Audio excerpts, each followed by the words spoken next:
Gotta get the show on the road.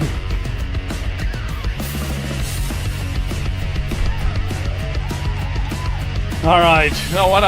My dream here, by the way, I got my cup. The reason I'm a little late, I had to get a cup of Joe. You're drinking out of your cup there. You got your mug shot. Welcome. There. And on the other side is the logo. The other side's the logo. And then you got the hat. So you're a step. I am all set today. He's always got to one-up me. Brian, there you go. Ohio Political News. Woo. I got my mug. I got a glass of iced tea. And there is Bob Frantz. I gotta get Bob a mug. Yeah, I gotta get Bob a mug. How could I not have iced tea when That's when right. You see what I'm wearing? Right? And those awesome, those awesome ice shirts too. Woo! And we're gonna be talking about that. We got to get into the bottom of that. But first, I just want to say thanks again for coming on tonight. And by the way, that ice event you had was really cool. Get it? Cool. Yeah, I enjoyed it. I enjoyed it a lot. And the thing was, because I texted you a few days earlier and you said, the attendance doesn't look that good. So I'm thinking I'm going to get there and, no problems. But I get there and there were massive problems. I couldn't find anywhere to park. Nowhere. I had to go across that busy street and park over there. And the line was going out the door into the parking lot and everything. It was amazing. Yeah, no, that was just me being greedy, Joe. And because I wanted to get 500 people. The place doesn't hold 500 people, but I wanted every single nook and cranny filled. And boy, I'll tell you what, the number of people we did get, which is under 200, but there wouldn't have been room for any more because you're right. It was jam-packed in the parking lot. It was jam-packed inside. It was standing room. When I was speaking and the great speakers that we had going there, I'm looking around the room and every chair is filled and there's a bunch of people lining the wall standing. So you know what? It was a tremendously successful event, and I was so glad to see so many patriots willing to come out there at a time when something is as politically incorrect, thanks to the fake news that's out there about these guys, the ICE agents, that people were willing to come out and say, I stand with law enforcement and I stand with law, which is what it was all about. So it was a great event. Okay, we've got I gotta play something for you here because you're on now at 8 o'clock. We got Hillary Jackson, who was out there as well, and she's kind of become our field reporter. Don't tell her, but she's kind of become our field reporter, and she put this together. I thought she did a great job. Watch this. This is all about your event.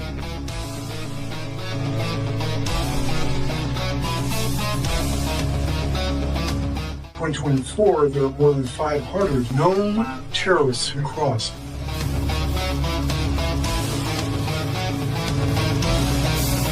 These people are lunatics. The left is absolutely crazy. They're the party of hate, anger, craziness.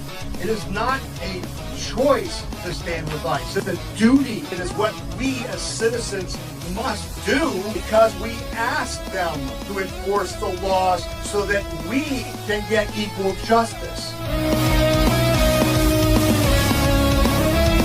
The policeman must be a minister, a social worker, a diplomat, a tough guy, and a gentleman.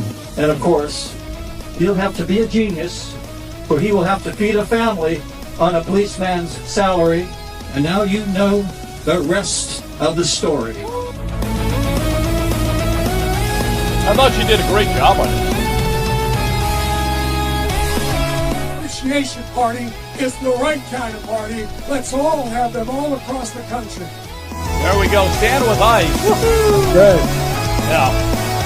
So she threw that together. Hillary did, and she did something else. We'll show that a little bit later. But Bob, did it exceed your expectations that night? I think it did, right? Well, I knew we couldn't miss because of the lineup that I was able to cobble together. When you get some of the great speakers and some of the great, conservative leaders in Northeast Ohio together to come out and support an event like this, it's going to be successful. Peter Kirsanow, of course, is beloved. I've had him on my either radio program or podcast for every week for the last 11, almost, going into our 12th year now. And so he's so beloved and he's so brilliant. I knew he was going to draw a lot of people. Tom Zawistowski is a huge patriot. You know Tom Z very well. He, of course, with the We the People convention, has a huge reach. And then, of course, when you get a sheriff like Bruce Zukowski from Portage County, who is just very vocal, not just, silently supportive as a local law enforcement, official and an elected official in that regard, but a vocal one saying, we here in Portage County, we work with ICE. We support ICE. We will absolutely help them do what they have to do to keep all of our communities safe. So you bring those people out. I knew it, my expectations were high and my expectations were met. So I guess what I need to do next. Oh, there's one other person I need to say thank you to. Show you a few highlights of it. We were able to, including my guest speakers and so forth. Turn this off a second. We were able to live stream it, by the way. I had to tap into the Wi-Fi because I could not. We have a very elaborate system where we try to just modems. We got modems connected to modems, and nothing was happening. It's weird because as soon as I took the camera a little bit up the steps, boom, I've got a perfect signal. Right. So, but they did have the Wi-Fi, so we were able to tap into some of that. So we were able to live stream. Here's a little bit of it. Here, I'll just show a few pieces. I've never here. thrown an event like this before. A few shortcuts. So I of it. lean heavily on somebody who throws these events all the time. From the Strongsville GOP, we call him the Czar, Shannon Burns. So Shannon was there. Absolute Let me go fast forward it a little bit here. Some of the guests that you had. Let's see Just a couple of thoughts I would like to share before the actual Terry, speech of Paul Terry, Harvey. he did that little talk on, and now you know the rest of the story. Terry Smith. Yeah, he did Terry an amazing Smith. job. There's you. Who's that? Let me see who else we got here. You had a lot of, like you said, you had a lot of good speakers. This guy here's the sheriff. Cochise County, Arizona as well. I met a sheriff over there. Some of you might know. His name's Mark Lamb. Call him America's Sheriff. By the way, that is the biggest sheriff I've ever come across. He's a mountain. He's a mountain of a man. He's a mountain. Yes, he is. Standing next to him, it was like, oh my gosh. I couldn't believe it. And his wife is pretty tall, too. I mean, she's got to be about 6 foot.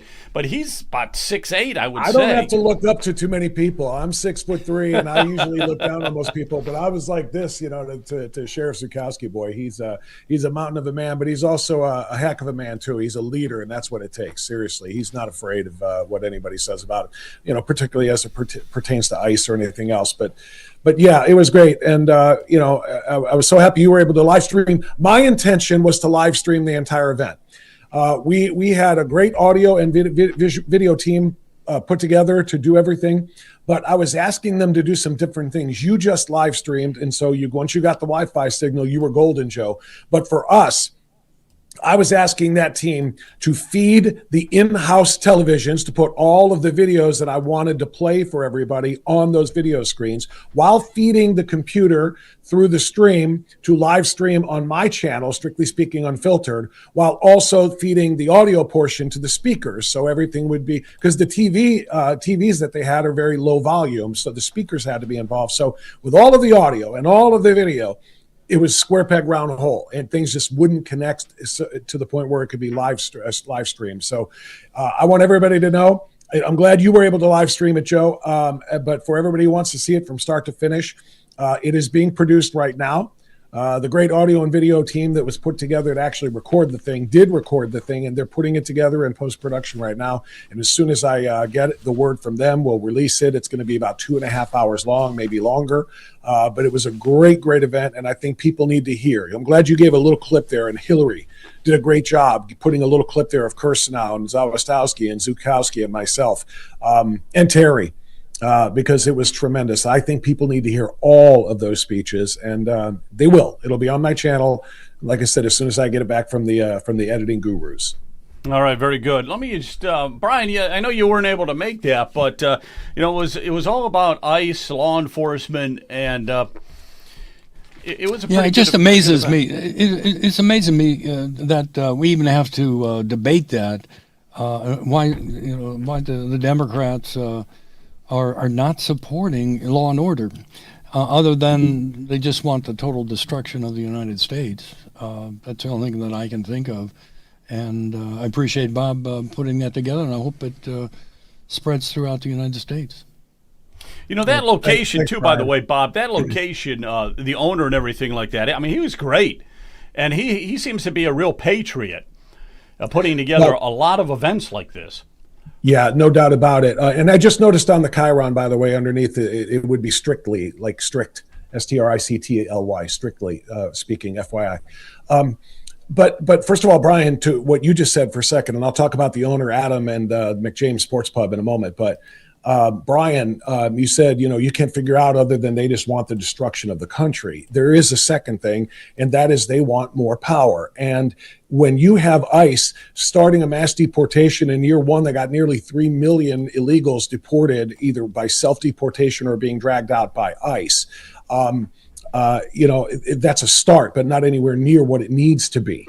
And so that's why they're angry. They're blocking ICE. They're trying to protest ICE. They're trying to make them out to be the bad guys and so forth, because their voters are the ones who are being deported. Their voters. Mm-hmm. I saw a statistic earlier today that will blow your mind, the number of unregistered non-citizens who have been registered to vote, for crying out loud, and being given driver's licenses and so forth. It's crazy how many of them. So they're angry because of congressional apportionment based on total census counted population, which doesn't just include citizens, but illegals as well, and non-citizens who are allowed to be here. So that's why, if we chase out 3 million a year for the next 4 years, or 3 more years, after, that's 12 million that are going to be gone. And guess what? That cripples the Democrats. That's why they're fighting, and that's why we're backing ICE. Well, that's why we need the SAVE Act. We need the SAVE Act. We got to get that passed. I want to get your thoughts on that here in a minute. But also, anybody who wants to chat, please chat. We want to get you into the conversation here tonight, so we would really appreciate it. And especially if you were at that event at all, please let us know about that. City of Sylvania, suburb of Toledo, is doing the same thing. Sounds like they are prohibiting ICE. So you're saying that Toledo... Yeah, see, these are ordinances to prohibit cooperation. That's what they're doing all over the country.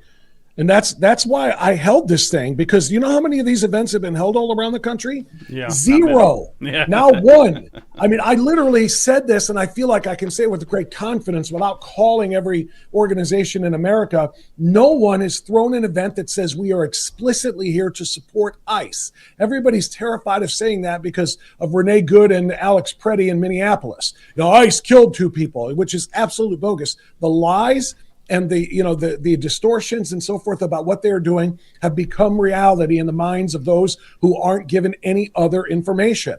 So, what Donald Trump calls fake news becomes real news unless somebody else goes out there and points out the difference. So, it's one thing to just, kind of scroll on your phone and say, man, look at all of this stuff. Boy, they're really doing ICE wrong. But it's another thing to say, let's get out. Let's be loud. Let's be proud. I want to flood social media. That's why I was glad when you asked me if you could live stream my event. I said, yup.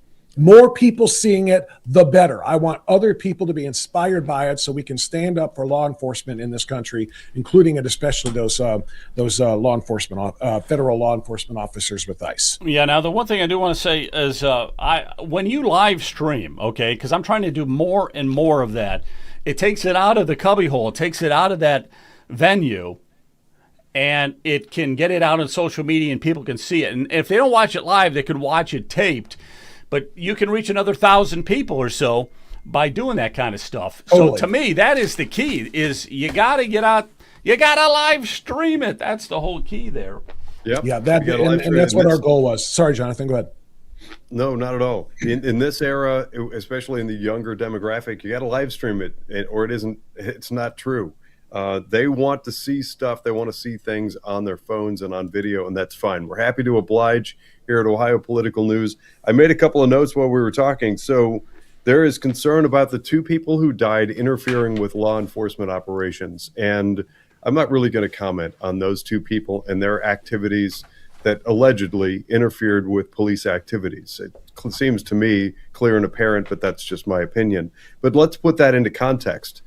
At its peak, the annual deaths from fentanyl was over 72,000 per year, dying from the fentanyl flood coming in through our southern U.S. border. So most people of all political persuasions can agree and nod our heads that 70,000 deaths from fentanyl and illicit drugs coming into our country is bad. Well, they're coming in through illegal operations. What do we have? That's a head scratcher. What do we have to try to stop the death that's coming in from the flow of illegal and illicit drugs? It's ICE. So the outrage over these two deaths and the crickets over 70,000, where I think actually those numbers are declining. At its peak, it was 70,000, but it's still something around 45 or 50,000 deaths per year from fentanyl.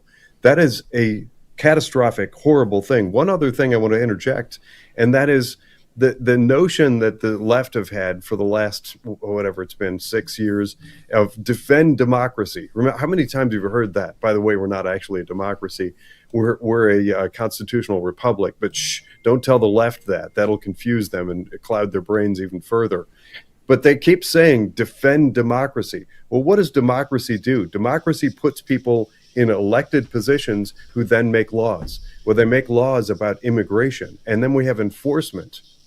We have police to enforce the laws that we voted for. That's ICE, ladies and gentlemen.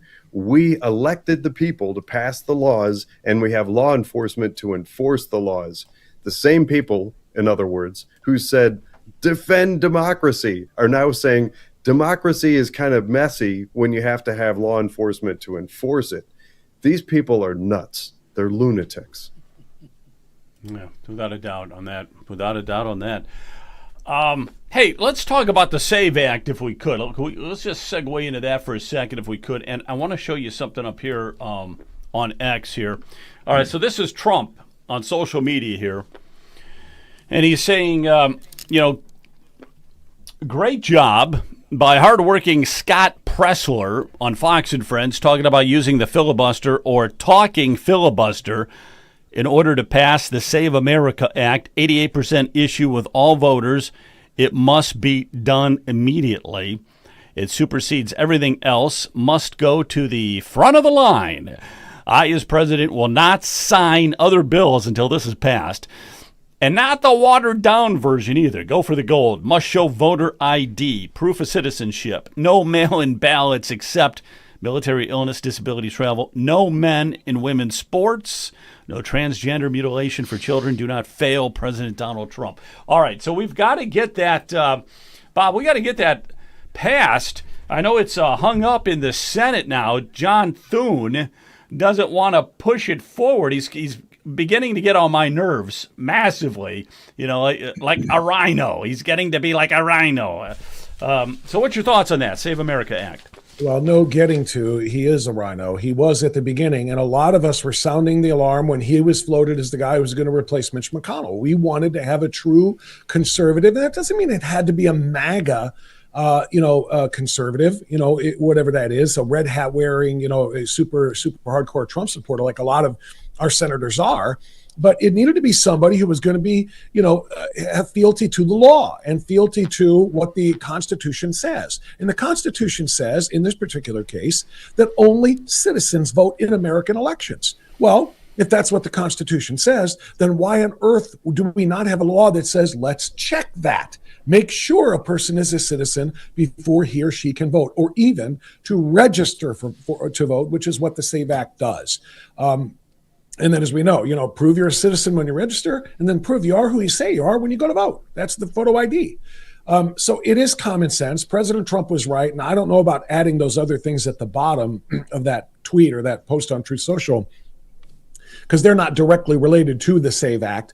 Yes, we should stop men from being in women's sports. And yes, the other things that he talked about there are absolutely true. But just strictly, this should be a straight up or down vote on the SAVE Act itself, because, he's right when he said nothing else supersedes this. This is the most important thing in the world. If our elections are corrupt, then our entire country is corrupt, because we're not being led by the people that the people chose to represent them, whether it be in the legislature or in the White House, for crying out loud. So it's extraordinarily important. And John Thune is not leading. And the standing filibuster, or the talking filibuster is what it's called, is the answer.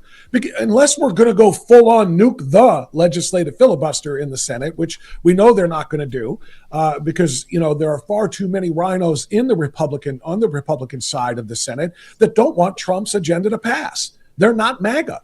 They miss the old days of the establishment. Guys like Cornyn, for example, guys like Rand Paul. There are a lot of these guys that are more establishment Republicans, and they don't like MAGA Republicans. They're and the Trump agenda. And if the actual filibuster was eliminated, and we could end debate on all of these things and then pass with just a simple majority vote, a lot of the Trump agenda, they would have to vote for it or tell everybody, no, I'm not with the Trump agenda. Now they have the built-in excuse that says, well, what can we do? It takes 60 votes to end debate. And we can't do that because, of the filibuster.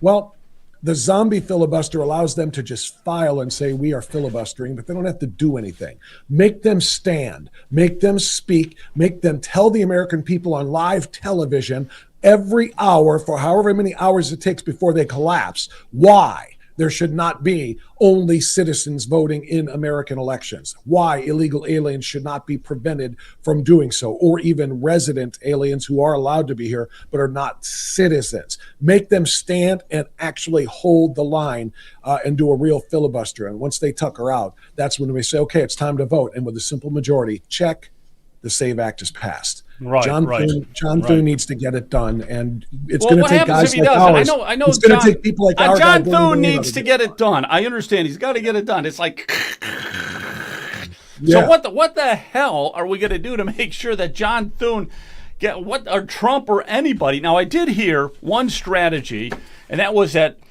John Cornyn. Yeah, he's Texas. He's a senator from Texas.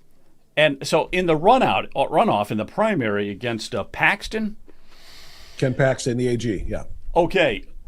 It sounds like those two are gonna have a runoff again, right? Yeah, from what I understand. Now, it sounds like Paxton has a great chance of winning. So there was rumor. The rumor mill was that Trump was going to give his support to Cornyn if they pass this Save the America Act. If they pass the Save America Act, then Trump will give his endorsement to Cornyn. It's like it's a give and take there. Quid pro quo. Paxton also offered to back out of the race. I think Paxton also volunteered to drop out of the race if they pass the SAVE Act. I believe that's true. I can look it up. I think you're right. I think you're right. Yeah, that's what I've been reading. I'm just wondering, is that enough ammunition for them to finally...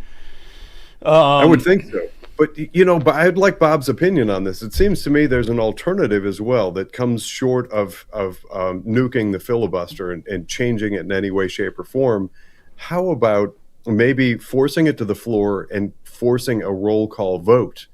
Force the roll call vote. If Thune had a spine, he would do this and get people on record. If it fails and doesn't get the necessary votes, then you've got a whole bunch of politicians now with a target on their back. And then people like groups like Rhino Removal Project, we can get about our business, getting rid of them. Ohio Rhino Removal, Ohio Rhino Hunters.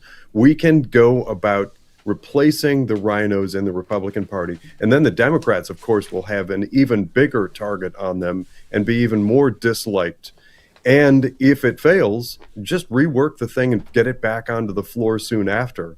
But I think that's a stopgap, a potential stopgap alternative to getting rid of the filibuster in order to pass the SAVE Act. What do you think of that, Bob?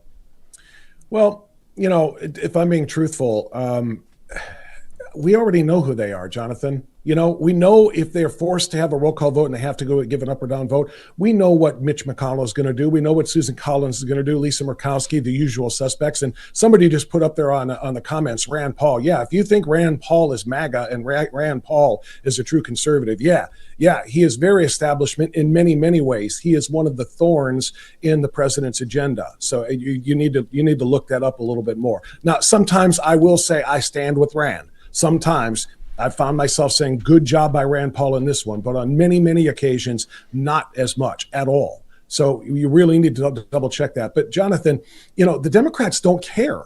I mean, even their own, like John Fetterman, calling them out on this. Like, why is this an issue? First of all, he's telling them, why are you calling our ICE agents Nazis? Why are you calling Trump Hitler? You don't call anybody that. These things are so inappropriately wrong. And what's wrong with wanting to secure our borders? What's wrong with wanting to remove people?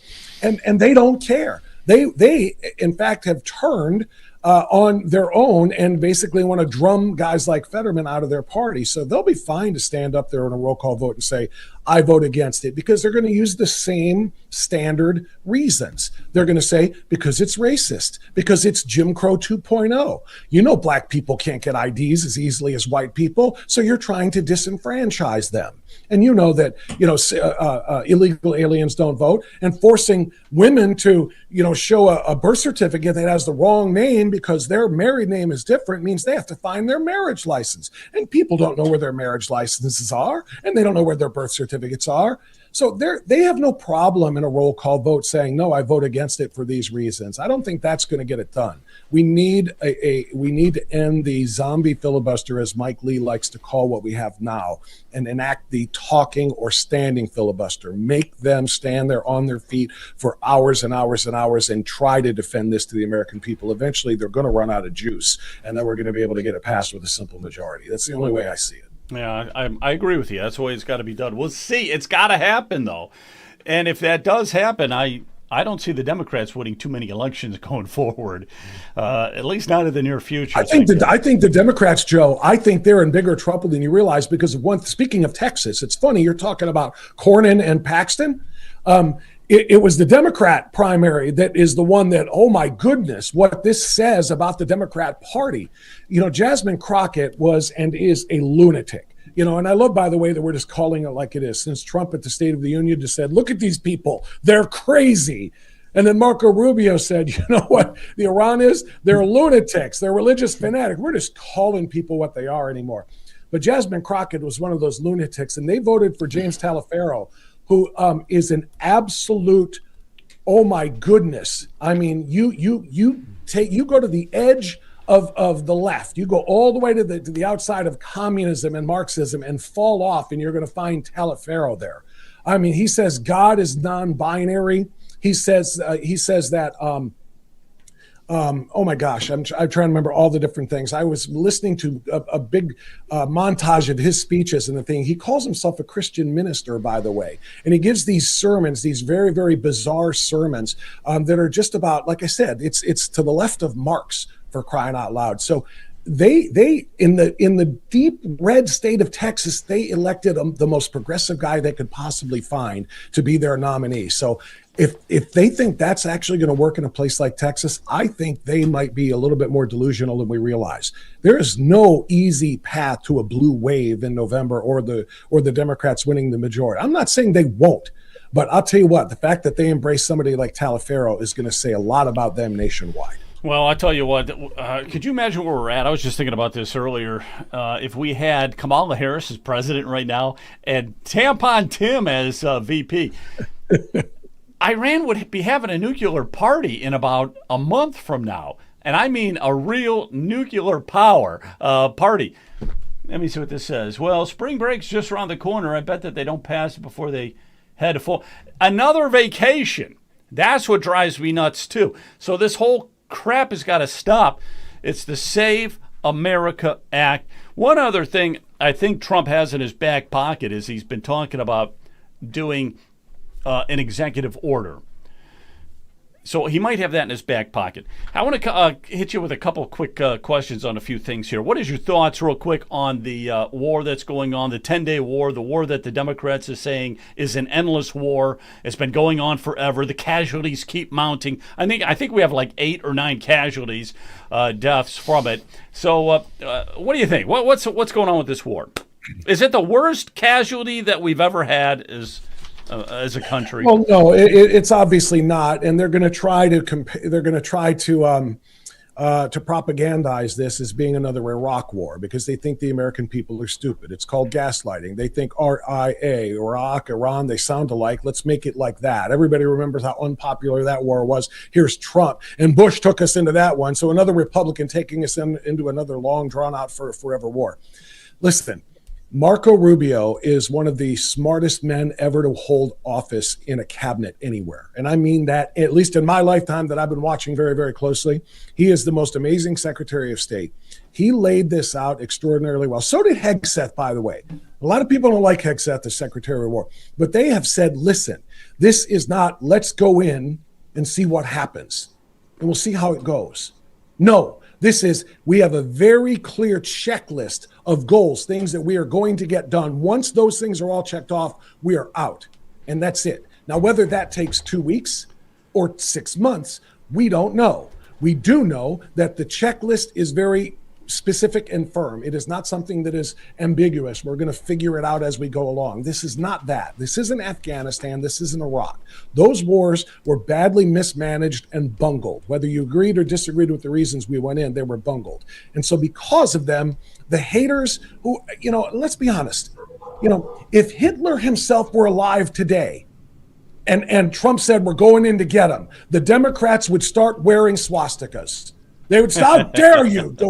I'm just, it. No, you're true. That's true. That's very true. Khamenei has killed 35,000 of his own people in the last 2 months because they were protesting him and them and the Islamic regime. Okay? He's killed Americans. He has funded the killing of Israelis and attacks on other nations, other Arab nations in the region. That's why other Arab nations are on our side. And they're saying, thank you. We're not with him. We're not with them. This is something that is going to advance American interests. It is going to advance Middle East peace, and it's going to advance world peace in the long run.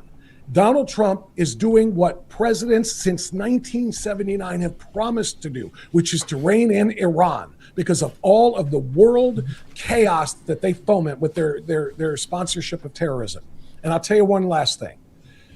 If you don't think that watching what happened to the Ayatollah Khamenei is crossing the eyes of Vladimir Putin and of Xi Jinping and of Kim Jong-un, all of the other bad actors that were partners with Iran, and that maybe it's giving them pause about what maybe their plans are, then you're crazy. You're, like Donald Trump said, you're just straight up crazy. This is what peace through strength looks like. He is showing a hell of a lot of strength in Iran, and all of their little partners are going, holy crap, look what he's willing to do. That's what keeps them in line. This is exactly what has to happen. Yeah, he's doing a fantastic job, and they don't have a Navy, they don't have an Air Force anymore. Gone. So they're done. They're done. Okay, a couple of things here.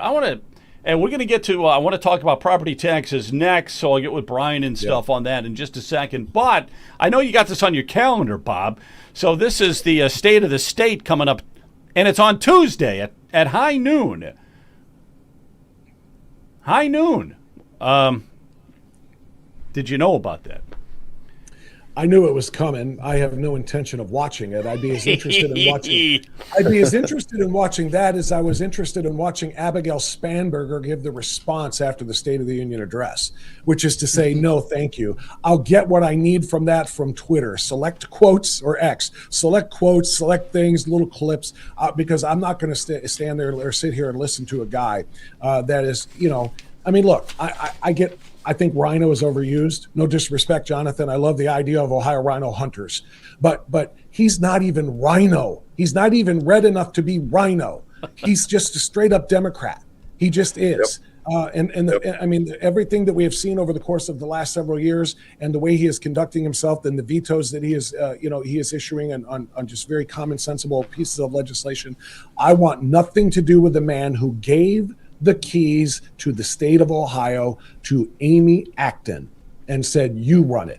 That was the most bizarre thing. That was the most bizarre thing. I have no use for him whatsoever. The state of the state that he's going to deliver will not be the state that you and I are living in every day. Right. It's going to be nothing but great stuff. Through a sales tax. Sales tax would go up to a 17, 18, 19%, 20% sales tax in the state of Ohio on products that you buy. So it would just be absolutely devastating. All right. Okay, Brian, I'm going to bring you into this conversation, and we're not going to exclude our guest here tonight, Bob Frantz, but I'm going to shift it over for a few minutes on property taxes. And Bob, I also want to get your thoughts on this too. But sure. Okay, I'm going to play something that Jerry Serino said. and it got my blood boiling. I'm going to play the whole thing. It's about a minute. And then I'm going to come back and play it again. And I want to make a few comments. And then I want to get Brian's take on it. And Jonathan and Bob, I want to get your take on it too, okay? But let's watch this whole thing. Unfortunately, I'm sad to say that 2 of the 5 founders who initiated this petition are from my county. I know these people, and I've talked with them about this issue. And I've said, who's going to replace the $24 billion that is collected around the state? And their answer astounded me. What was it? The answer was, well, you guys in Columbus will have to figure that out. Well, of course, here's a great idea. Let's repeal everything under the sun and have no solution about what not only to replace it with, but what the policy should look like moving forward. Okay. All right. Now, I want to replay this because the first time I heard it, I was like, you've got to be kidding me. You've got to be kidding me. So let's play this again just so we get the full effect of it this time. Unfortunately, I'm sad to say that 2 of the 5 founders who initiated this petition are from my county. Okay, first thing first. 2 of the 5, and it's really 3 of the 5 when you think about it, right? You forgot about Leonard Gilbert. But he is saying, oh, unfortunate. I'm so ashamed. This is, I can't believe that this was initiated out of my county. What the hell do you mean your county? What has this become? I didn't know. I thought it was Lake County. I didn't think it was Jerry Serino County. What is this? What? I really was boiling. And I've talked with them about this issue, and I've said, who's going to replace the $24 billion that is collected around the state? And their answer astounded me. What? The answer astounded him. Astounded him. It mesmerized him. It totally mesmerized him. The answer was, well, you guys in Columbus will have to figure that out. Well, of course, I mean, that's pretty much their job, first of all, to figure out that. We've talked about it ad nauseum here on this show, but that is their job. And then they've got this guy on this podcast. I don't know who he is. I don't know his name. Maybe you guys do. Here's a great idea. Let's repeal everything under the sun and have no solution about what not only to replace it with, but what the policy should look like moving forward. Okay. All right. These are Einsteins, okay? These are Einsteins, or as Trump would say, low IQ, okay? And I can't believe Serino did this. I can't believe he did this. I think it's like political suicide because he has got the whole base. He's going to have the whole grassroots base enraged.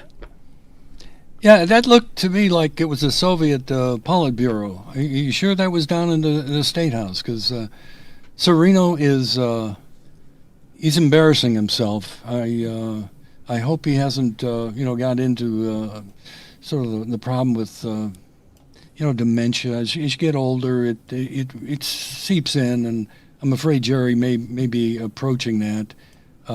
He didn't even know that there's 3 out of the 5 committee members from Lake County.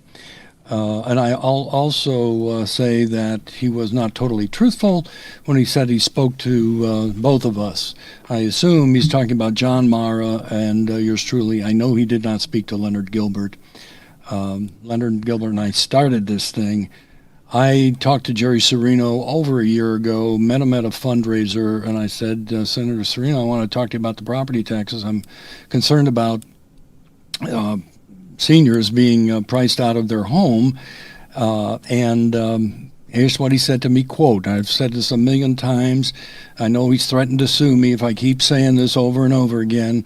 But Senator Serino said, Brian, if seniors can't afford their property taxes, they should sell their home and move into an apartment. This will also help with the housing shortage we have in Ohio. I found that to be, very cold, and I used that. I mentioned that all over the state as I tell people. When we started, Leonard and I started this, we started an SOS program, which was our Save Our Seniors. When we went to the state legislators, I was told in no uncertain terms they're not carving out anything for seniors. And we later found out that to carve it out would have cost the state, just for seniors, was $3 billion a year, and they weren't, willing to do that. But what has happened, and I've been doing some, investigation on the Ohio State budget, and what we're finding is that they're spending more money. State is funding more money for public libraries than they are for the local government funds. So that tells me that legislators like Jerry Serino, they are not concerned about police and fire. They're more interested in libraries. And unfortunately, many citizens, they say, well, Brian, you've got to vote for the libraries and you got to vote for the parks. And I say, well, if you want to give up your home for a book and a walk in the park, so be it. But this is a freedom and liberty issue, ladies and gentlemen. It's not just a dollar and cent issue. And Jerry Serino is not helping. He has declared war on we the people. He spoke in Willoughby Hills. He told 100 politicians from Lake County he's not supporting it. He doesn't want them to support it, and they should tell 100 people that they know not to sign the petition. So at that point in time, I said, Jerry Serino, we the people are declaring war on the legislators. And that's why everybody asks me how many signatures we have, and I say, I'm not telling anybody how many signatures we have. I'm the only one that knows it. And when you're at war, you never give the enemy any intel. And I'm going to give you some intel because there's somebody else who knows how many signatures you have. So I got word from a source that they passed it on to Matt Huffman. So I'll tell you afterwards exactly how many signatures you have. I'll tell you how many you have. But Huffman is not worried, according to this person. He's not worried. Well, I tell Huffman, I've heard that, and I said to the reporter that contacted me, I said, well, Huffman will reap what he has sown. The same thing all the legislators. They don't realize that the citizens have had enough. The legislators do not care about the average citizen. They care more about their campaign contributions from their donor base. That's who they're worried about. All right. I'm going to go to Jonathan in a minute. But, Bob, anything you want to say on that? About the whole property tax thing? And, there's a lot of people running campaigns now saying that they want to abolish property taxes. Jay Edwards, who's running for treasurer, he's running on that platform. Then you've got some of the governors like Poots and Hill. And Ramaswamy is a little shaky on it. I don't think he's totally for abolishing the property taxes. He's not. But, I'll fill you in on that. I don't think he'll follow through on that. But this is like the number one issue in the state right now. And I don't know how that Serino can make it look like he's embarrassed because it originated in his county. That's ridiculous. Go ahead. Well, I'm very disappointed in Jerry Serino. I used to have a really good relationship with him, and I haven't talked to him for some time. But I did hear the quote that you just played prior, and I heard the one before that, the one about, hey, if seniors can't afford their property taxes, sell your house. I find that to be one of the most offensive things that I've ever heard anyone say, Republican or Democrat.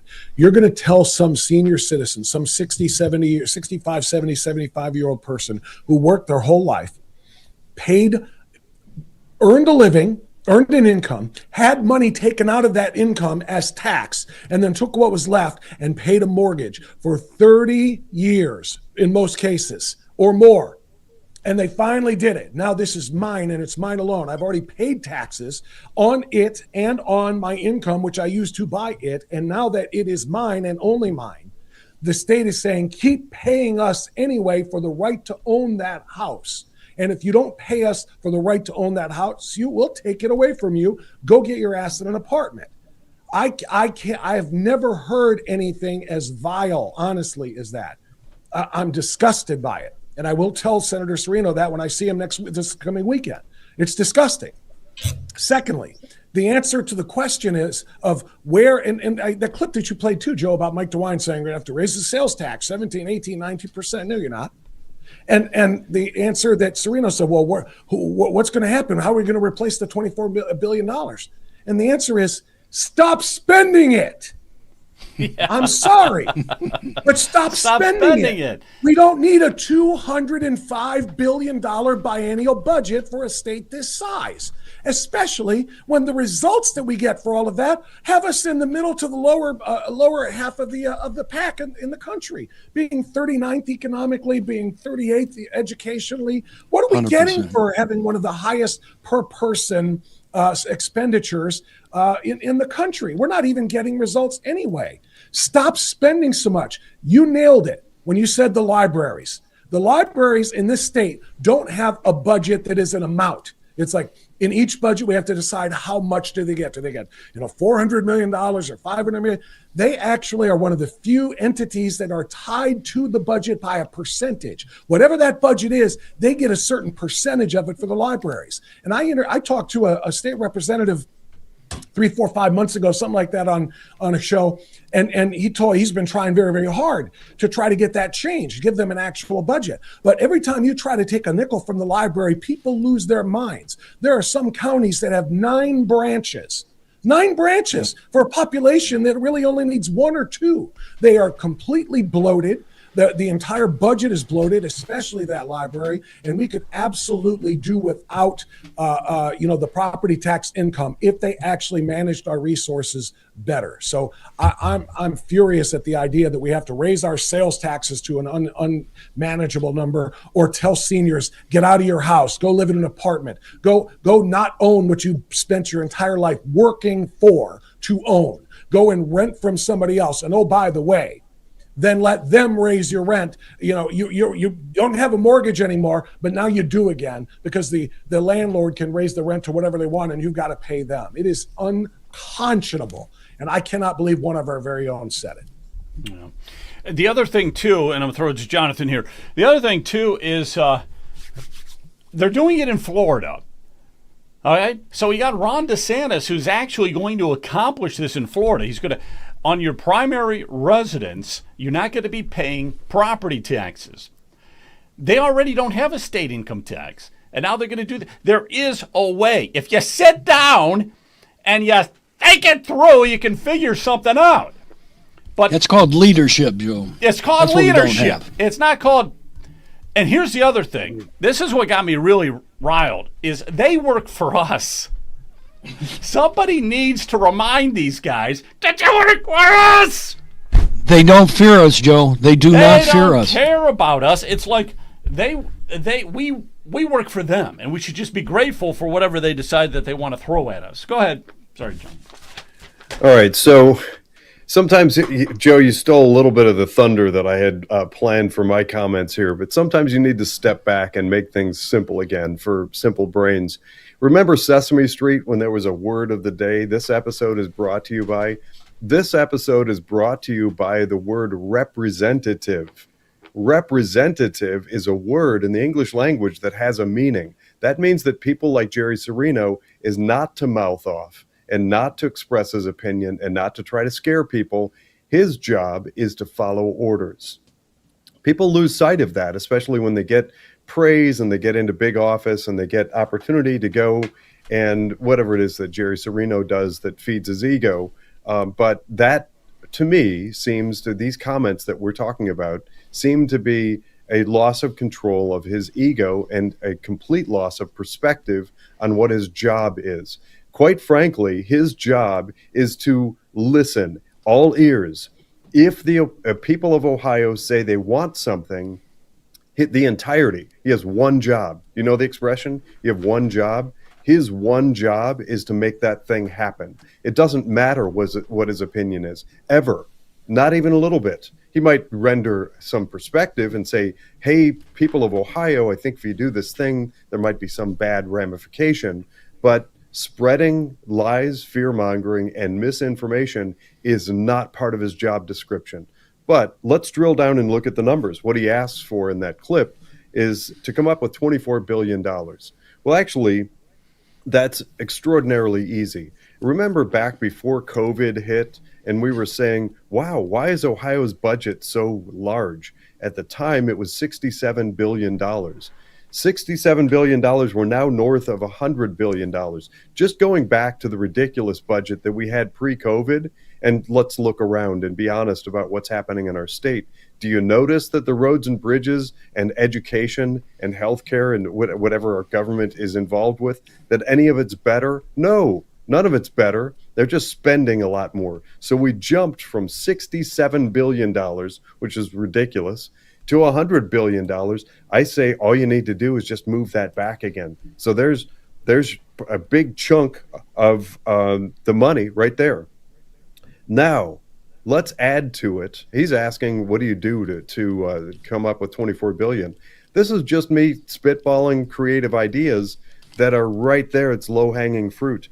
If you reduce, when we reduce Ohio or eliminate Ohio's property taxes, there's an estimated $100 to $150 million in the cost to administer that magically doesn't have to be spent anymore. So all the calculations and estimates and tax filings and billings and then follow up and then the threatening letters from collections, if you're not paying your property taxes, all of that disappears. You don't have to do that anymore. So all that administrative cost, that disappears and adds to it as well.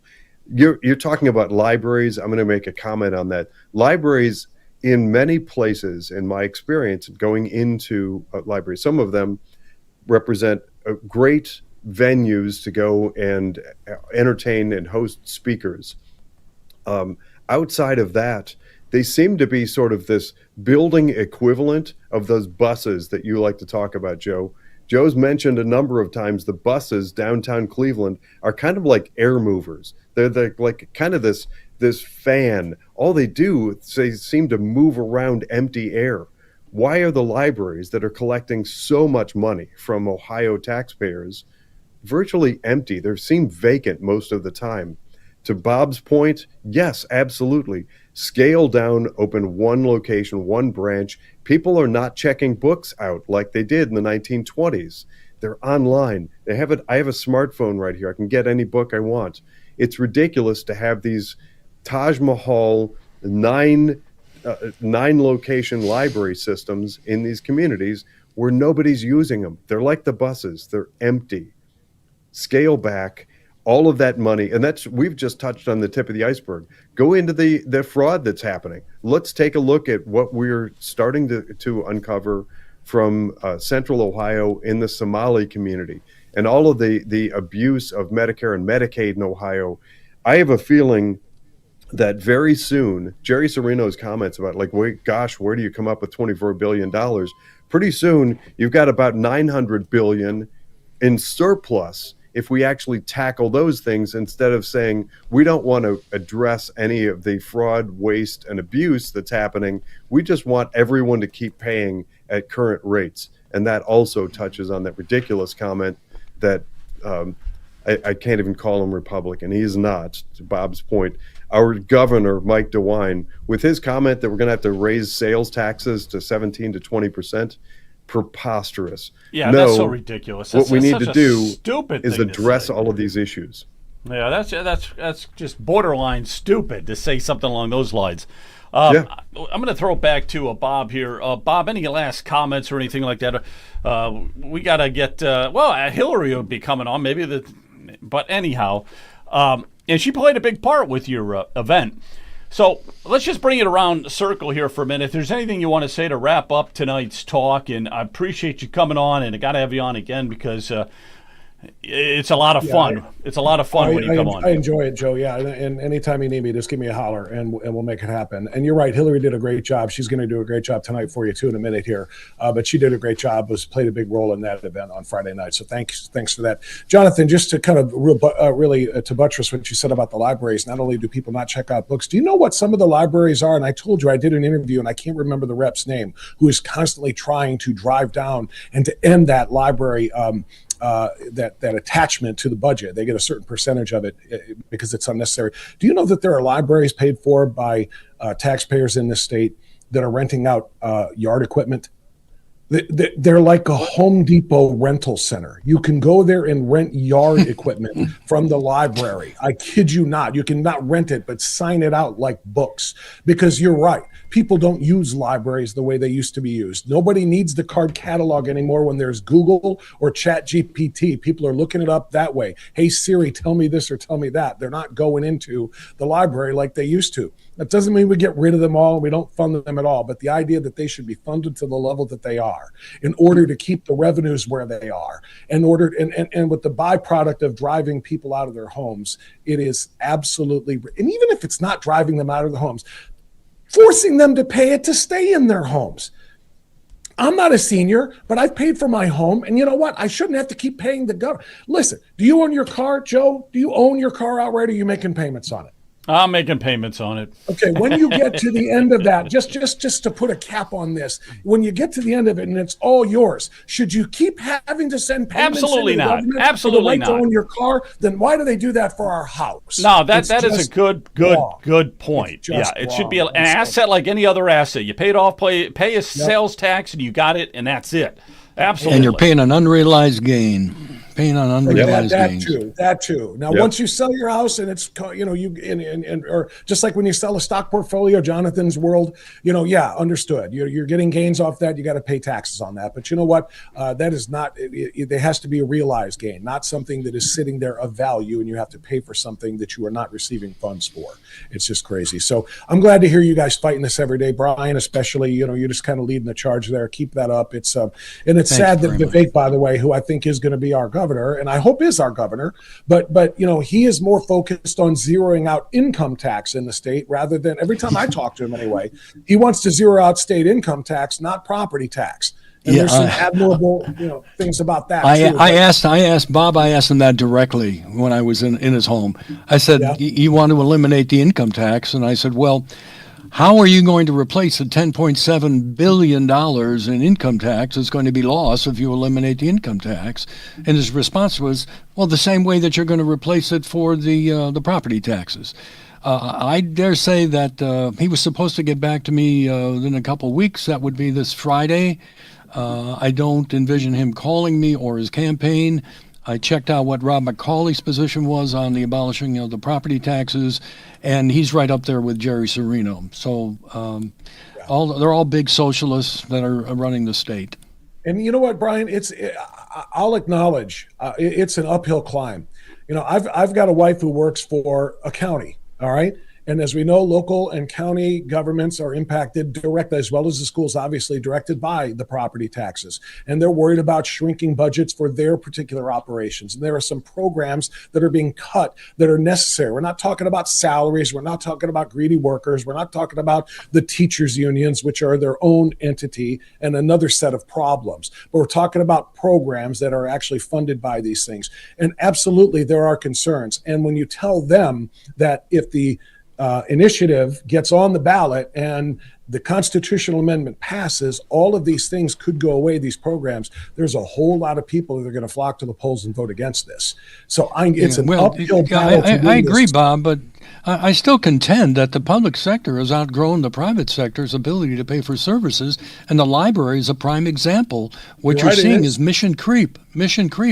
The people aren't looking for books, so they'll come in and get a lawnmower, rented or something like that. That's right. And the same as that's what happens.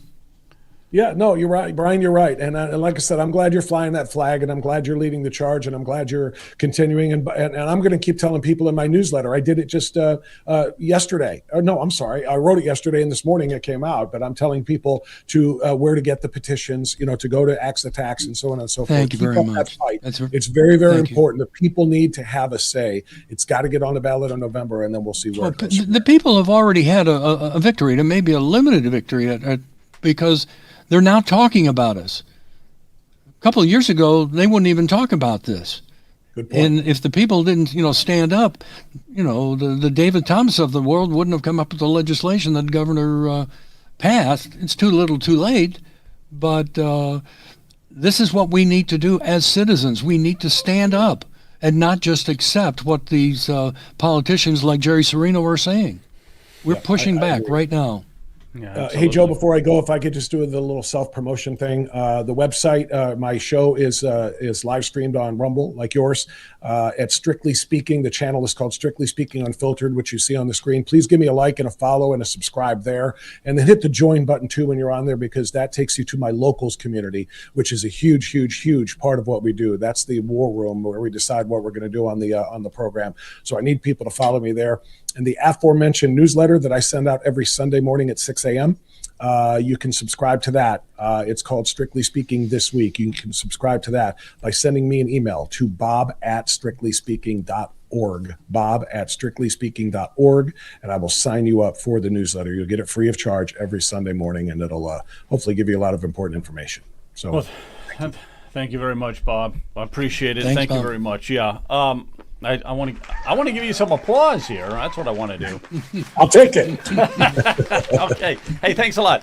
I really appreciate it. We're going to have you on again. Got to have you on again and again and again. All right. We're not done with the show, though.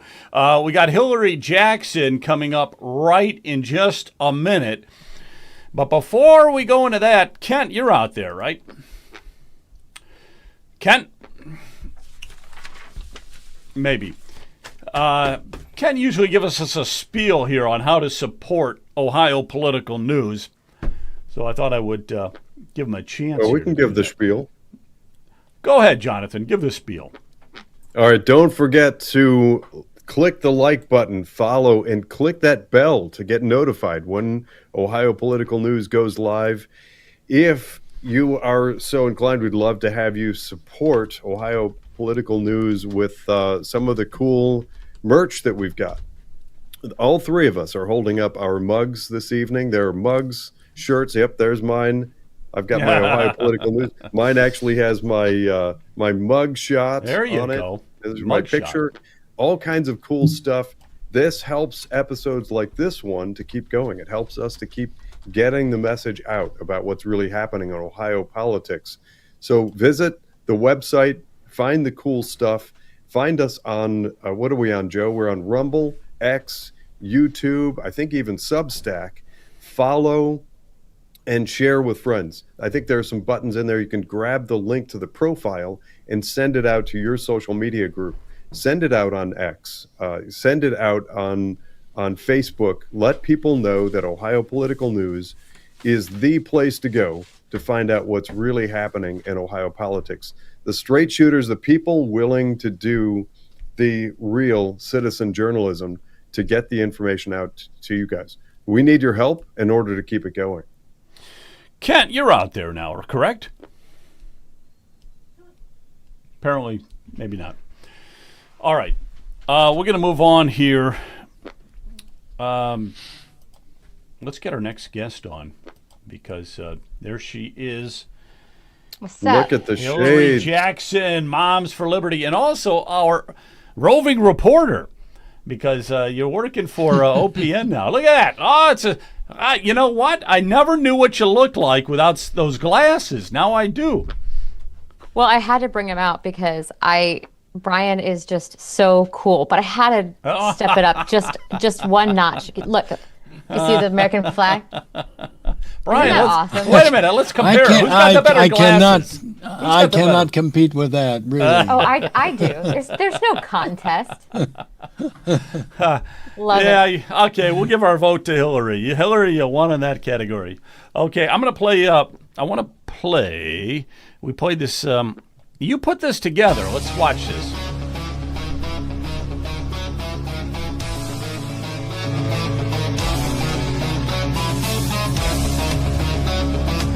2024, there are more than 500 known terrorists who crossed.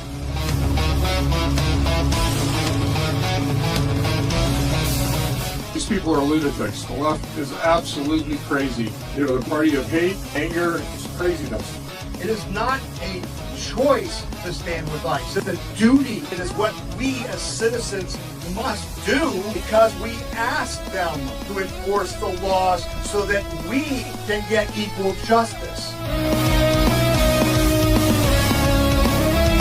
The policeman must be a minister, a social worker, a diplomat, a tough guy, and a gentleman. And of course, you don't have to be a genius, for he will have to feed a family on a policeman's salary. And now you know the rest of the story.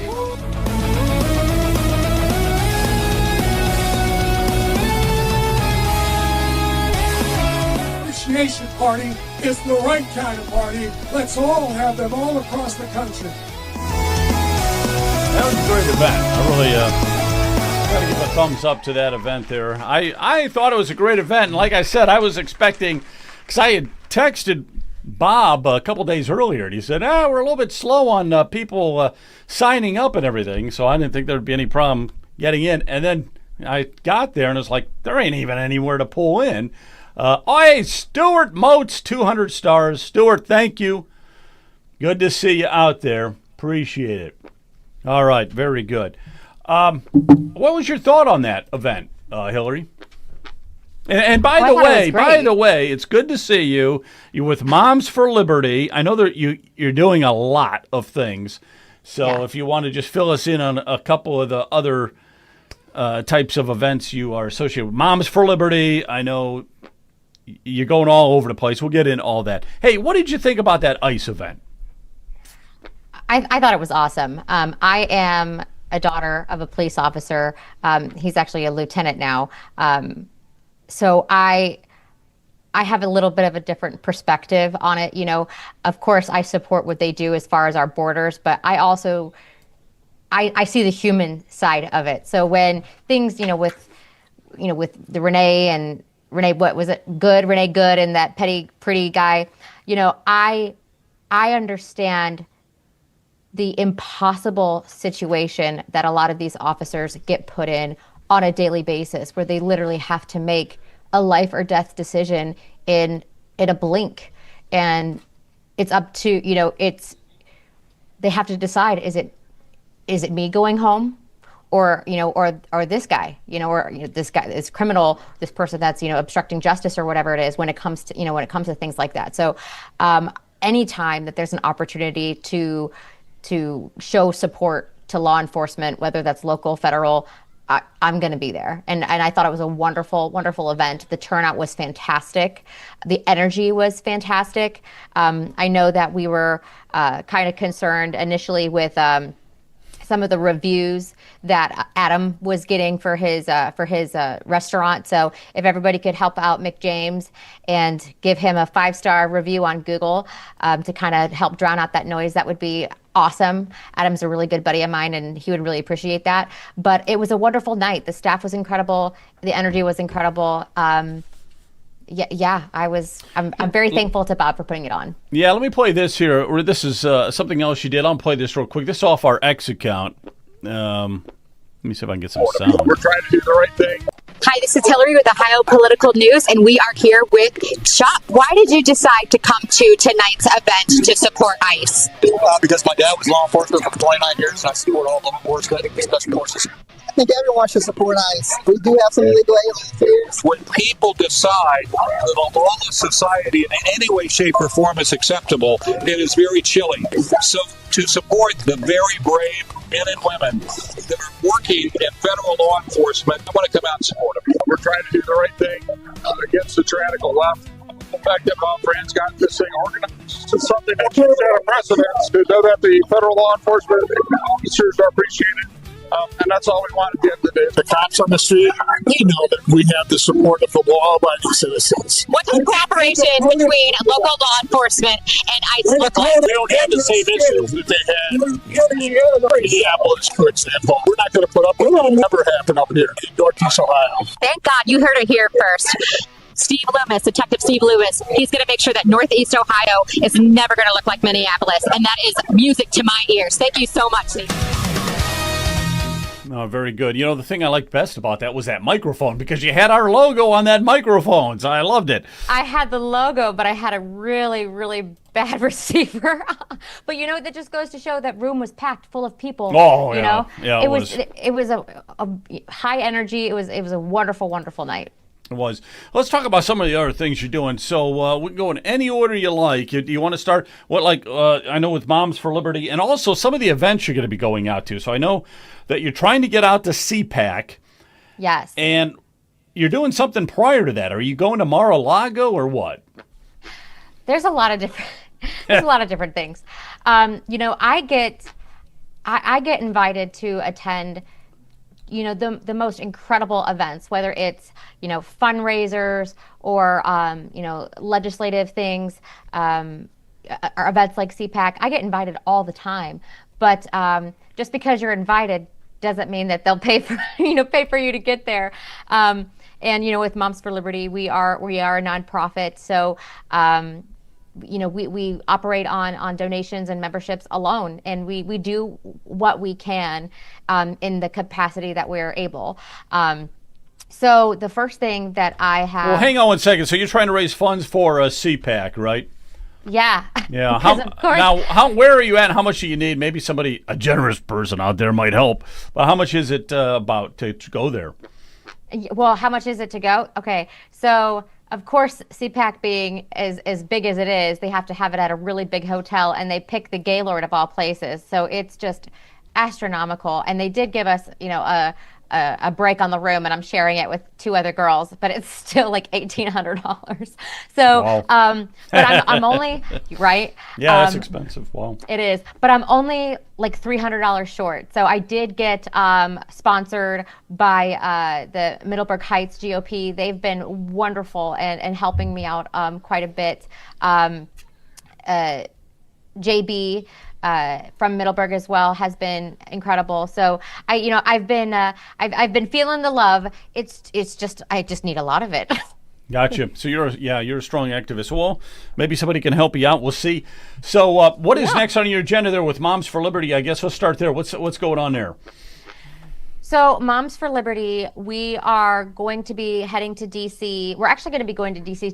Twice. We're going next week for, we were invited to a private reception at the White House with the president and his wife to celebrate Women's History Month. I can't go to that one, but I will be in D.C. the following week. We are having a reception with our representatives, whoever is able to, to attend, and hopefully I can get some meetings as well with some of our reps and senators that haven't maybe signed the parent pledge. The parent pledge is basically it's an agreement that the representative will obviously put parental rights first when they're and to keep that in mind when they sign legislation. It's just for us to hold them accountable. But we do still have some reps that haven't been able to sign it yet. We do have a new pledge that is parental rights in AI. We're obviously seeing a lot of legislation coming through with AI, so we do have a new pledge for that we would like to have them obviously agree with and sign. So the following week we'll be in DC to try to make that happen, and then the week after that I'm literally home for like a day and a half, and then it's time to go down to Texas to attend CPAC. Now, I was invited to CPAC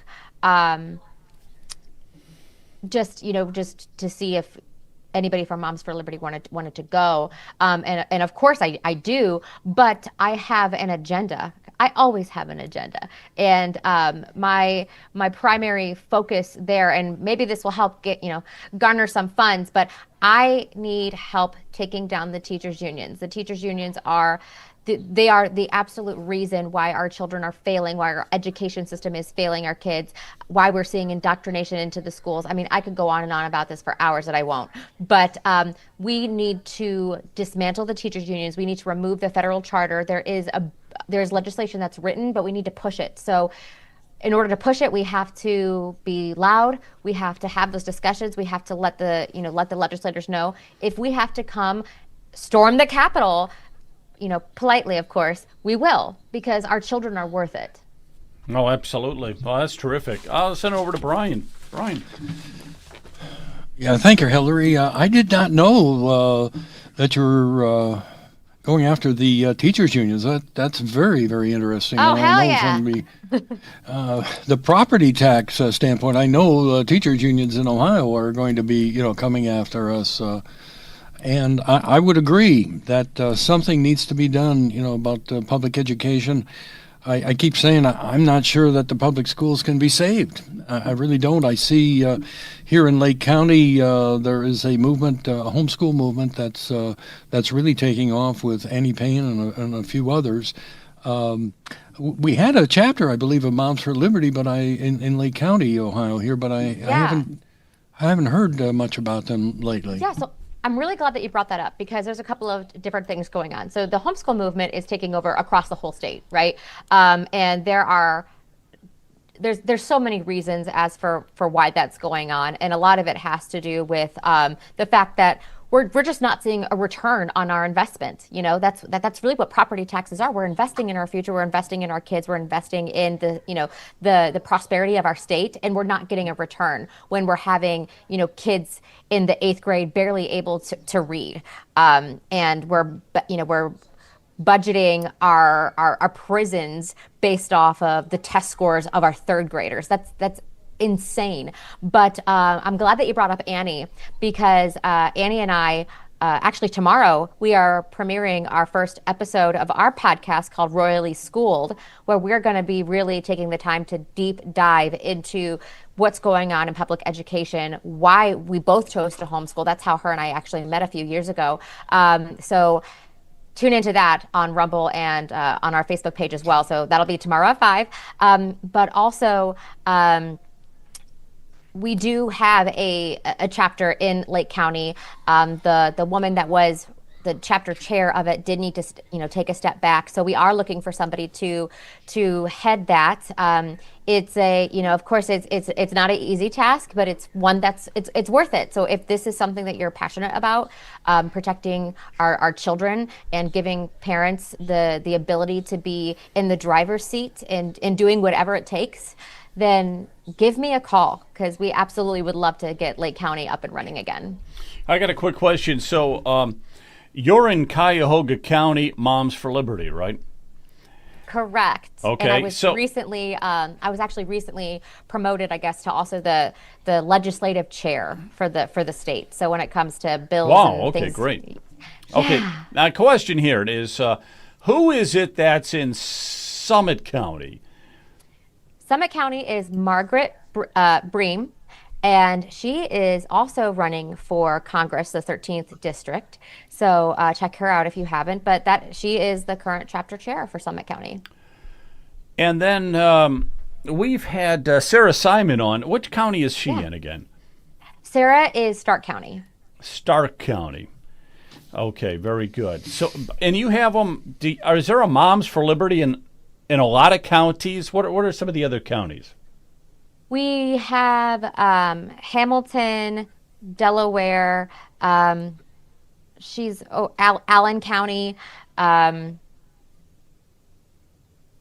I want to say that is it. We did have a Franklin County, but that chapter, it's a hard thing. It's a hard thing to head a chapter. And when you have people kind of see what the chapter chair goes through, it's hard to get anybody to want to step up because it is a lot. It is a lot. Well, you guys put up with a lot. Yeah, without a doubt. My whole life has changed because of it.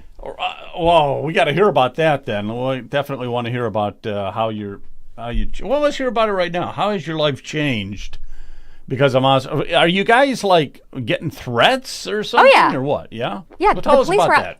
Yeah, the police were at my house last Wednesday. Over a death threat that I received. I was told that I would look better under loose topsoil. Wow. Glitching pretty good. Okay, hang on a second. Hang on a minute. Because what happened was on my end, things froze up. Okay? Oh, jeez. Yeah, they froze up. No, it's unfrozen now. It's unfrozen now. But I went to you froze. I went to Jonathan, he was frozen. I went to Brian, he's frozen. I'm thinking, wait a minute, what's going on here? Either everybody's in comatose or we froze up. We froze up. All right, so it was just at the point where you were getting threats and they said, we want to see you 6 feet under the ground. Yes, under loose topsoil. It's just crazy. But yeah, I mean, as soon as I had something locally going on, I questioned the school and how dare I do that. So that's kind of where, my journey with Moms for Liberty got started. But as soon as I decided to put my... Oh, shoot. This is not going well. Jonathan, are you with me?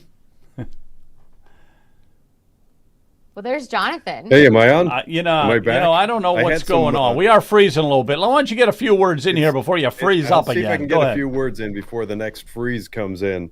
Hillary, welcome back. Audience, I'm going to start with the most important thing I can say. Get your kids out of public schools. They're not public schools. They're government-run schools. If they were public schools, we, the public, would have input. We don't. Try going and speaking at school board meetings. I did it for years. They ignore us and they pump in just horrendous filth and garbage and don't educate children at 8 times the price it should be. Get your kids out in favor of pursuit of real education. A few things. I have traveled the world. I've had the great opportunity to travel all over the world in all kinds of places, and I've eaten at some really good restaurants. McJames Sports Pub at 13450 Snow Road, Brook Park. That's McJames Sports Pub. You need to go there. There's delicious food, wonderful people, patriots galore. That's the place to go. And to Hillary's point, find them on social media and give good reviews. All over Ohio, go in, get great food there, and give them good reviews. These are people that are in the fight with us. This is a restaurant that's putting it all on the line to be able to support conservative, patriotic causes. You need to go there and eat their food. As far as teachers' unions, Hillary, I don't know if you know this. I don't think it came up this past Wednesday when you were guest on my radio show, Voice of Geauga. Yes, that's a plug for my radio show. Voice of Geauga, Monday through Friday, 7 a.m. on WINT. Hillary was kind enough to join me as a guest.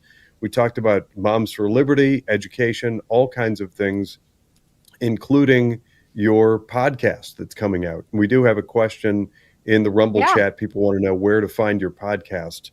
But during that conversation, it didn't actually come up that there is a new documentary coming out called Bad Apples. And yours truly will be in it. It has everything to do with teachers' unions and their undue influence on education. It's Bad Apples. It will be a 4-part documentary launching across the nation. It's the same people that did Transforming America, which I was also in. Not that, so you'll have to put up with me talking into the camera more, but we're going after these teachers' unions. We have to.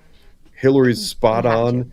The power and money of these teachers' unions exerting undue influence, and they're actually buying school board seats, which is a whole different ball of wax. They're buying the seats that then have to negotiate with them on teachers' union contracts, which should be just an outright banned conflict of interest.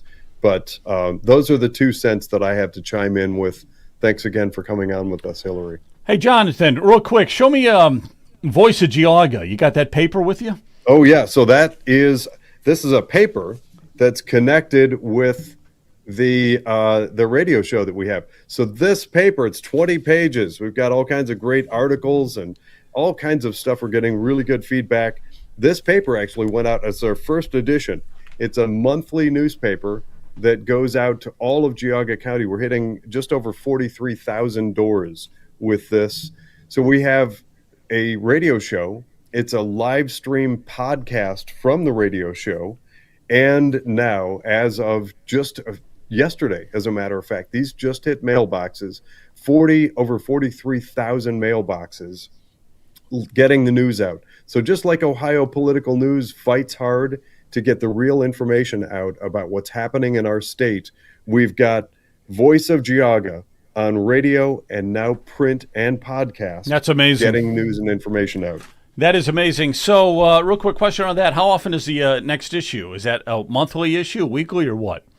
Monthly. It's a monthly, okay. And we are looking, if you're in and around Geauga County, if you've got information to share in Geauga County, we're looking for more writers. This is just like Ohio Political News, when we go out there, citizen journalism at its best. We've got people, Jeff Skinner, who's been on this program a number of times. I've gotten to be friends with.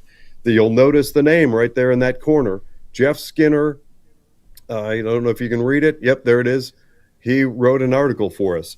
We are looking for more people to be out there in Geauga County, being the eyes and ears. And I think every county should replicate this model. Get people into the county commissioners meetings, into the city council meetings, into the school board meetings. When these things happen, when there's news and information, work to get it out there. And don't forget to contact Joe Miller at Ohio Political News. If news breaks, get it as out there as viral as you can. You're not going to find a friend if it's a conservative issue or some kind of far left agenda that you uncover. You're not going to find a friend in mainstream legacy media, but you will find a lot of concerned citizen journalists out there trying to bypass the legacy media. And I mean, here in Geauga County, we have two main newspapers, I have to air quote that to me, they just miss the mark more often than they hit it. They are not doing their job of investigative journalism. They're leaving virtually every stone covered, not uncovered. Get out there. I'm encouraging you. So we're just wrapping it up. My two main things: get your kids out of government-run schools and get involved in uncovering what's happening in local government. Well, you better believe it. And those local newspapers, I've read through a few of them. They're not worth reading. But I got a feeling Voice of Geauga is different. Voice of Geauga is going to be different, I guarantee you on that. All right, so Hillary, let's talk here for a few minutes about some of these things. You said there was a Parma crisis. What was that all about? So I wish I could tell you, I wish I could pinpoint one issue going on in Parma, but it's a product of, again, it's a culture that the teachers unions help facilitate. So basically what happens is you have, a couple of bad apples, but instead of those bad apples actually being, disciplined or losing their license or being reported on, they have this, this collective bargaining, and they have the, what do they call a separation agreement, where they just, go away quietly, or sometimes there's even, a settlement for them to go quit or leave amicably and go teach somewhere else. And then it just keeps happening, and it keeps happening, and it keeps happening at, other schools. So Parma, unfortunately, they have this culture where instead of, reporting things that get told to them, like inappropriate behavior between teachers and students, it's shoved under the rug because they are so afraid of being sued by the teachers unions.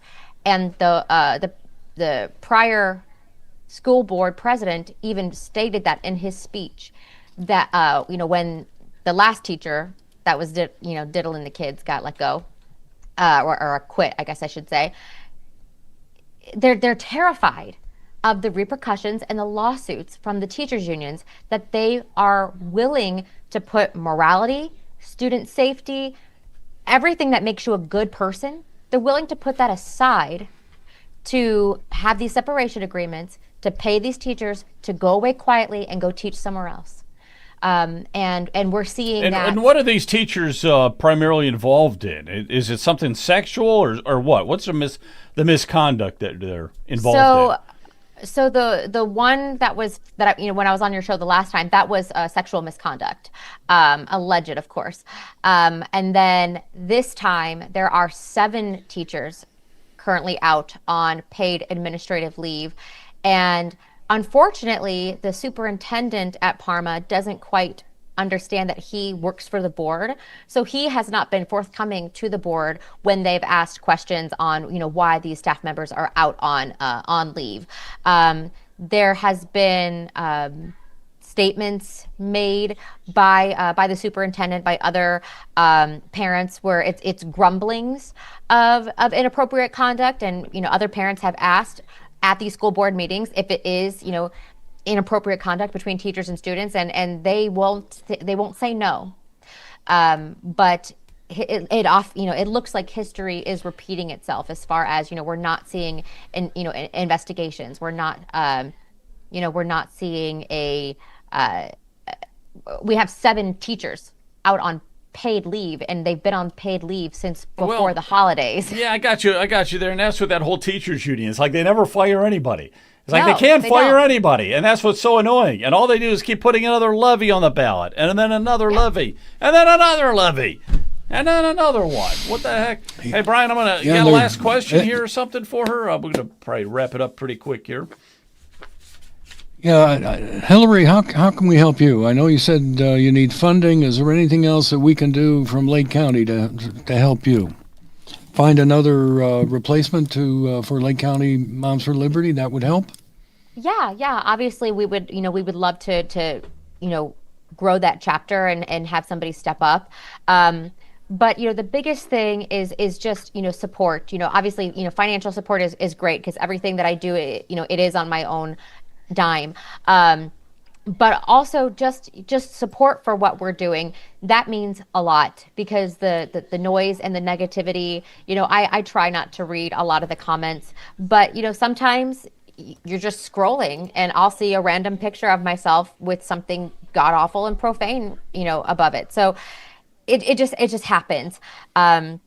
Or my my kids will hear something. We appreciate you standing on the front lines. I know that it is not easy, but you're a true patriot, and we wish you well. We'll do whatever we can to help you out. Thank you. That means a lot. So, Hillary, if somebody does want to contribute, do they go to your website or what? How would they give you money?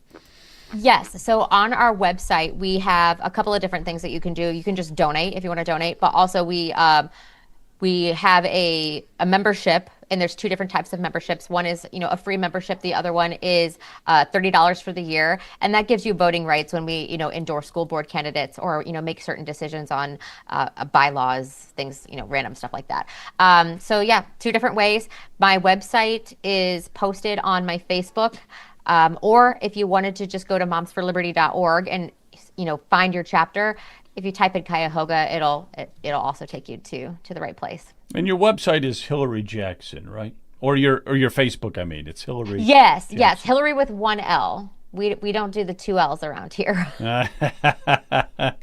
That's great. Well, we're gonna. If there's anything else you want to say, go ahead, and we might wrap it up for a night tonight. And I do want to thank you again, because you are, if you're out and about, get some stuff for OPN, Ohio Political News. You are our official roving reporter, our one and only. So that's quite the. It works out, because I'm always roving. That's yeah. I'm always roving. Well, I guess the biggest thing is, obviously there's only so much time for us to be able to talk about everything that's going on in Ohio as far as education and parental rights, because there's a lot. My big tagline that I'll say to encourage you guys to watch the Royally Schooled podcast is that if you are I'm just going to say it for what it is. If you're a pervert, come and be a teacher in Ohio, because the laws they protect you, not the kids. And that's I'm just barely cracking open that can of worms. And we're really going to dive deep into it. Annie Payne is my co-host. She used to be on the Mentor School Board. She didn't want to run for re-election, and Lord knows I don't blame her. But now that she is not serving on the school board, she's able to share a lot of the things that she experienced that she wasn't able to discuss before. So Jonathan hit the nail right on the head. There are so many things that we are going to be bringing to light, that start preparing yourself to absolutely pull your kids out of public school, and we'll help you do that as well over at Royally Schooled as well. Hillary, there are people in the Rumble comments that are asking where to find the podcast. So on what platform or platforms will your podcast be aired? On Facebook and Rumble. We don't have a YouTube page just yet, but that'll be tomorrow at 5. Yep, and it's Royally Schooled instead of like Royally Screwed. Get it? I did that on my own. Wait a minute, it's Royally Schooled. Okay, Royally Schooled. Yeah. Haven't you been ever told that you were like you're royally screwed? Oh, I see. never It's a heard play on that? words. I got Yeah. see, I'm not that slow. Ooh. I came I'll up catch on with that one eventually. all by myself. I was really proud of it. When do you go to CPAC? To Texas, my flight takes off in 2 weeks on Tuesday the 23rd, 24th. My days, Lord help me, one of those days. It's on a Tuesday. Gotcha.